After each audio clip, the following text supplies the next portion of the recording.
Você sabe por que há diferença nos maus tratos entre animais em geral e cães e gatos? E você também sabe se há diferença entre maus tratos em humanos e animais? A resposta para essas e outras perguntas você saberá logo depois da vinheta.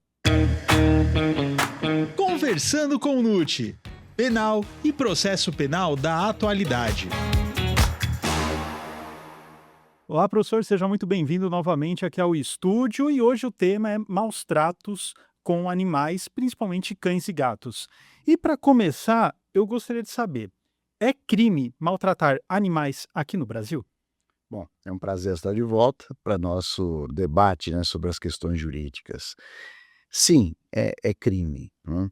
E é interessante fazer um retrato histórico disso, porque havia a Lei de Contravenções Penais, que previa no artigo 64 crueldade contra animais em geral, mas era uma pena muito branda, né, até porque era uma contravenção penal e não era um crime, né, que é uma infração penal Uhum. mais leve. E isso durou por muitos anos. Mudou o quadro quando houve a edição da Lei Ambiental, que é a Lei 9.605, em 1998. Então, por mais de 50 anos, nós tivemos uma contravenção penal regendo isso. Aí, quando houve o advento dessa lei, no artigo 32, o legislador falou: olha, é crime maltratar animais silvestres. E ele colocou domésticos ou domesticados, naturais ou exóticos. Então, num primeiro momento, estipulando uma pena de 2 meses de detenção, mas já era uma pena maior do que a contravenção. Mas no primeiro momento houve um debate, porque dava a impressão que, por ser crime contra a fauna, não abrangia animal doméstico. Até porque falava animais silvestres, vírgula, domésticos ou domesticados, vírgula, né, naturais ou exóticos. Não deu a impressão de serem os animais silvestres protegidos, selvagens, Uhum. né, que pudessem estar vivendo em ambiente doméstico, né, que fossem nativos da nossa fauna ou fossem de fora. E aí houve posição dizendo: olha, então, para animais domésticos, efetivamente domésticos, prevalece ainda a contravenção penal. E para outros, né, da fauna brasileira, prevalece o crime. Mas não foi a tendência, né.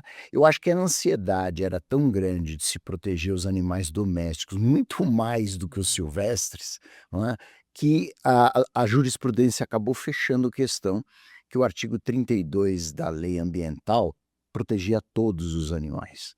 Então, obviamente, todo animal doméstico passou também a ser regido por essa lei, né. Inclusive, aí depois, mais para frente, no ano de 2020, né, houve uma inclusão de um parágrafo nesse artigo da lei ambiental, que aí tornou isso bem claro, porque aí colocou cães e gatos, né, ficou nítido isso, Uhum. né, a proteção a animais domésticos. Só que teve uma diferença muito grande, porque enquanto os outros continuavam com pena de 3 meses, animais em geral, os cães e gatos tiveram um aumento, assim, enorme. Passamos, a partir de 2020, a criminalizar maus tratos de cães e gatos com reclusão de 2 a 5 anos, multa e perda da guarda do animal. Então, o ambiente mudou totalmente após a edição dessa lei de 2020. Nossa, e mudou muito mesmo, né, professor? Agora, você pode explicar por que essa diferença entre animais em geral e cães e gatos? Bom, essa é uma questão que acho que todo mundo sabe, né, Uhum. porque cães e gatos vivem dentro de casa, né. Eu mesmo tenho 16 cães. A nossa família gosta Uhum. muito, né, a gente trata muito bem, é membro da família, etcétera, então a gente faz parte daquele universo de pessoas que gostam muito de animais domésticos, especialmente são os cães e os gatos. A tendência é essa, a tendência é proteger o membro da família, a verdade é essa, né. Então por que essa diferença? Hoje nós vemos que, especificamente até os cães, mais que os gatos, né, o tratamento mudou bastante nos últimos anos, né, a gente percebe que existe até plano de saúde para cães e gatos, né, que as famílias pagam. Existe alimentação especial, uma ração, não é, feita com nutrientes, e ainda há quem não queira nem a ração, né, dê comida natural, e aí chega todo dia na casa da pessoa, não é, a marmitinha lá para o animal, não é? E vai além, não é, porque isso cresce, né? Existe um universo, né, em torno de animais domésticos muito grande, né? Lojas gigantescas, não é? Parece um magazine, não é, de pessoas comprarem coisas, não. Tudo ali dentro, né, é para cães e gatos, geralmente, né? Existe um tratamento diferenciado. A gente percebe que antigamente se falava: "Ah, eu sou dono daquele cão". Hoje se fala tutor, não é, já não se fala mais isso. Hoje quando se fala: "Vou comprar um cachorro", né, se fala: "Não, vou adotar um cachorro", né. E até existem campanhas, né, adote um cão, né, é basicamente equiparar uma criança, né, porque no passado eu me lembro que campanhas de adoção eram campanhas para crianças. Uhum. Adote uma criança e tal. Mas agora não, agora aumentou isso, né, de uma maneira bastante grande, né. E outra coisa interessante é que juridicamente tem dado também reflexo, porque tem havido disputa de guarda de animais domésticos quando o casal se separa. Tem juiz fixando guarda compartilhada de cães e gatos, não é, entre os cônjuges que se separaram, né. Então existe até mesmo indenização por dano moral, se alguém matar o seu Hum. animal. Quer dizer, o universo é totalmente diferente. Então, não dá realmente para comparar, não é, o maltrato a um bicho silvestre e um maltrato a um cão e um gato. Lembrando também que isso faz parte de a neurociência, enfim, ter Uhum. provado, né, que os animais, especialmente cães e gatos, são sencientes, né. Senciente significa que eles sentem, né. Eles sentem as emoções que um ser humano sente, de alegria, de tristeza, né, de dor, emoção. Então isso também levou a essa conclusão. Embora alguns outros animais, como elefante, golfinho, também tenha, macacos existam também nesse universo dos sencientes, mas eles não são de dentro de casa. Uhum. Então essa é basicamente a relação humana com esses animais, é que trouxe a necessidade de aumentar a pena. Perfeito. Ela tá eu tenho uma gata, eu não falo que eu tenho uma gata, eu falo que eu moro com uma Isso gata. é bom, que os gatos, né, É, são mais independentes. muito. Ela é meio que uma gatorra, porque ela é super carente, quer carinho, joga a bolinha para eu pegar. Mas enfim, professor, agora outra pergunta, que é uma pergunta bem interessante no âmbito jurídico. A comparação entre maus tratos a humanos e maus tratos a animais? Pois é, essa é uma comparação que mostra, até eu diria com uma certa tristeza, como é a legislação brasileira. Porque veja, embora a gente goste muito dos animais domésticos, dos animais que nós temos como membros da família, não são humanos. É impossível nós queremos comparar uma proteção de um ser humano com a proteção de um animal, seja ele qual for. E durante muito tempo eu me bati com essa desproporcionalidade. Porque veja, quando surgiu a lei ambiental, e aí era o artigo 32 com pena mínima de 3 meses de detenção, para todos os animais, já havia uma diferença com os maus tratos, o mesmo crime contra seres humanos, inclusive crianças. Aliás, especificamente Uhum. crianças, porque era maus tratos, privando de alimentação, de sono, através de abuso dos meios corretivos. Então, pais, tutores responsáveis que batem nas crianças, não é, que maltratam as crianças. A pena para esse crime, durante longos anos, foi de 2 meses de detenção. Então nós ficamos de 98 a 2025, não é, aliás melhor, vamos pensar assim, de 98 a 2020, maus tratos a animais em geral, pena 3 meses de detenção. Maus tratos a crianças, 2 meses de detenção. Então não tem sentido, Uhum. não é? Não pode maltratar uma criança e ter pena menor. Aí piorou em 2020, quando cães e gatos ganharam um aumento no legislativo para 2 anos de reclusão e com multa e perda da guarda. Você vai lá no Código Penal, olhava lá e via maltratar criança, 2 meses de detenção. Aí ficou gritante. Aí ficou uma coisa Uhum. absurda, né? Até que em 2025 o legislador acordou e colocou lá nos maus-tratos de seres humanos a mesma pena de cães e gatos, de 2 a 5 anos de reclusão. Mas ainda os cães e gatos ganham, porque eles têm cumulação com multa e perda da guarda, e a maltrato de criança não. Então, ainda que a gente tenha equiparado, está errado, Uhum. porque você não pode ter, no princípio da proporcionalidade, não é, maltratar um ser humano igual a maltratar um cão e gato, não é? Então, continua o legislador em descompasso. O que a gente pode observar é que onde está o erro? Pode ser que a pena de maltrato a cão e gato esteja correta, não é, 2 a 5 anos, mas esteja então errada a pena de maltrato de Uhum. crianças, que teria que ser uma pena maior, né? Esse é um erro grave. E eu posso invocar a minha experiência. Eu tive, por coincidência, num período muito curto, de 2 processos que eu fui relator no tribunal e a gente primeiro mantivemos uma decisão de um juiz que condenou a 2 anos de reclusão, multa e perda da guarda de um pitbull de um certo indivíduo que maltratava o cão.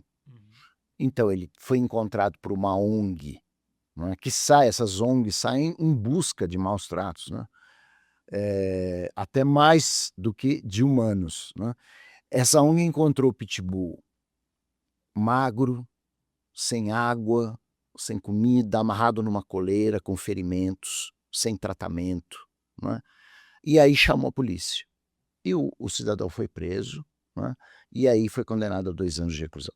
Passado não mais que 1 mês, eu recebo no tribunal um processo com maus tratos a gêmeos, 2 garotinhos.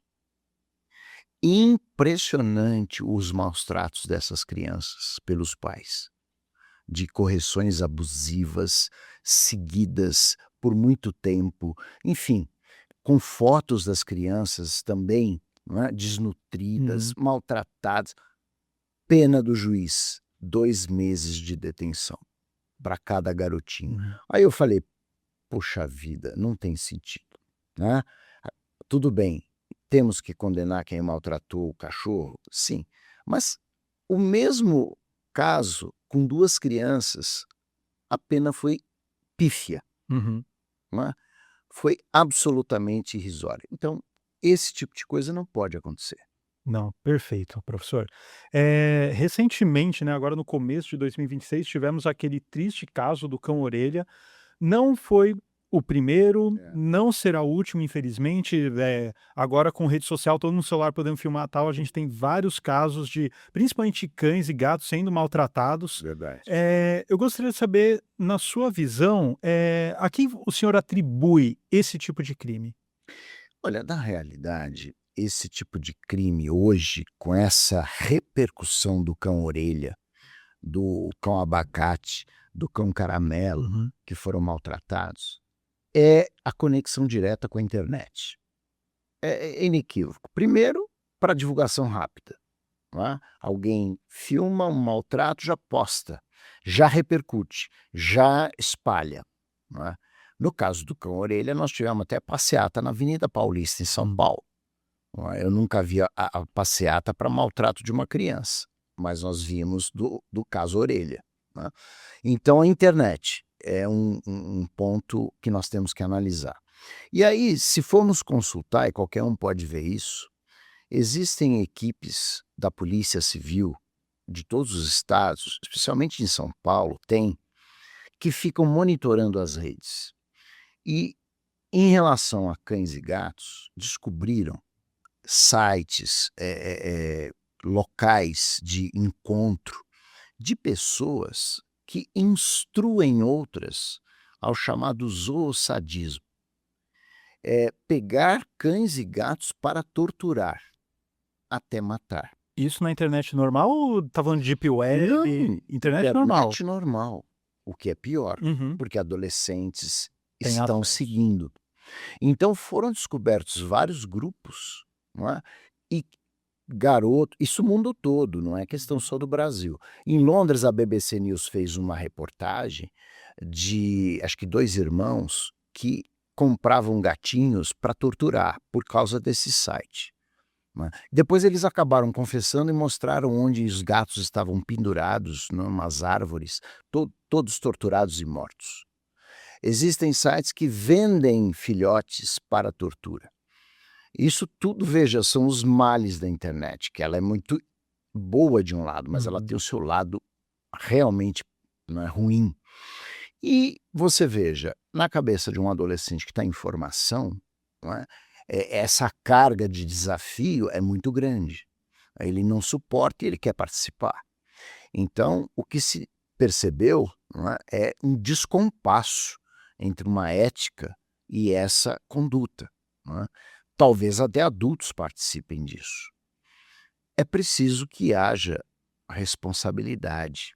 Agora, nessa reportagem da BBC News e também nas manifestações dos delegados especializados em busca desses grupos, o que a gente observa é a responsabilidade dos pais de entregarem celulares na mão dos filhos, crianças inclusive, e eles ficam completamente isolados. Uhum. Se trancam no quarto e os pais não querem nem saber. Só que a internet é um mundo. Eles estão navegando no mundo, entendeu? E houve um caso interessante que a polícia teve que ligar para casa dos pais para avisar que a filha estava sendo vítima de abuso sexual naquele momento dentro do quarto. Porque eles estavam monitorando um pedófilo e eles viram. E aí eles ligaram para casa, quer dizer, a mãe e o pai, que deviam estar na sala, Uhum. não sabiam que a filha estava sendo abusada, não é, online, não é, do lado deles, ou seja, no outro quarto. Então, esse é um fenômeno muito triste, que eu tenho visto no tribunal também, não só com maus tratos de cães e gatos, com relação de abuso infantil. Então, não se pode dar à internet, não é, uma vazão absurda, não é, especialmente quando se trata de criança e adolescente. Veja que o caso Orelha envolve adolescentes, Sim. não é? Outros tipos de maltrato muitas vezes envolvem também adolescentes. E eu fecho essa questão dizendo uma coisa: nós tivemos modificação do artigo 122 do Código Penal para incluir na instigação a suicídio a automutilação, porque adolescentes nesses grupos de internet estão sendo desafiados a se automutilar. Então nós temos um adolescente cortando o dedo, fazendo cortes na pele, participando de asfixia, e o que resulta? Resulta em morte, Uhum. muitas vezes. E o pai não está sabendo que o filho está praticamente se suicidando no quarto com essa história. Então o legislador, preocupado, editou o crime de instigar alguém a se automutilar, porque redunda em morte. Então veja, tudo isso é o mal da internet. Agora, tem um lado bom? Lógico que tem, né? Indiscutivelmente Uhum. tem, mas é preciso responsabilidade, né? Então esse é o fator que acaba gerando esses abusos de um cão orelha, muitas vezes adolescentes mal orientados. Perfeito, professor. Muito obrigado pelas respostas e, claro, obrigado a você que assistiu esse episódio até aqui. Fique ligado aqui no YouTube do professor Guilherme Nucci e também lá no Spotify, onde toda semana tem um conteúdo novo para você. Até a próxima. Conversando com o Nucci. Penal e processo penal da atualidade.